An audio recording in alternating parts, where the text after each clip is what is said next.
வடை திருடிய காகமும். ஒரு அழகான கிராமத்தின் ஓரத்திலிருந்த அரச மரத்தடியில் மீனாட்சி பாட்டி ஒரு அடுப்பு மூட்டி வடை சுட்டுக் கொண்டிருந்தார். அந்த இடமே கமகம் என்று மணந்தது. பாட்டி சுடும் மொறுமொறுப்பான உளுந்து வடைக்கு அந்த ஊரே அடிமை. அதே மரத்தின் உச்சியில் பசியால் வயிறு ஒட்டிக் கொண்டிருந்த ஒரு காகம் அமர்ந்திருந்தது. அதன் கண்கள் பாட்டியின் கைகளையே வட்டமிட்டன. காகத்தின் திட்டப்படி பாட்டி ஒரு நிமிடம் கண்ணயர்ந்த நேரத்தில் ஜூம் என்று கீழே இறங்கிய காகம் தட்டிலிருந்த சூடான ஒரு வடையை கவ்விக்கொண்டு பறந்தது. அடப்பாவி காகமே, என் வடையைக் கொண்டு போயிட்டியே என்று பாட்டி கத்தினாலும் காகம் லாவகமாகப் பறந்து ஒரு உயரமான மரக்கிளையில் போய் அமர்ந்தது.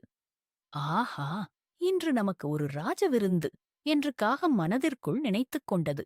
அப்போது அந்தப் பக்கமாக வந்த நரி வடையின் வாசனையில் மயங்கி நின்றது. மேலே பார்த்தால் காகத்தின் வாயில் பெரிய வடை, நரியின் வாயில் எச்சில் ஊறியது.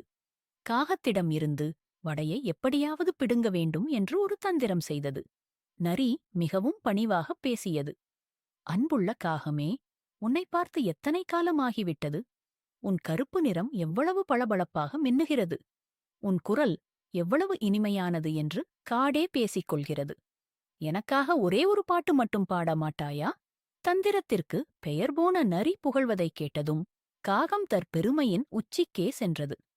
காகம் வாயிலிருந்த வடையை மறந்து தன் வாயைத் திறந்து பலமாக கா கா கா என்று கத்தியது.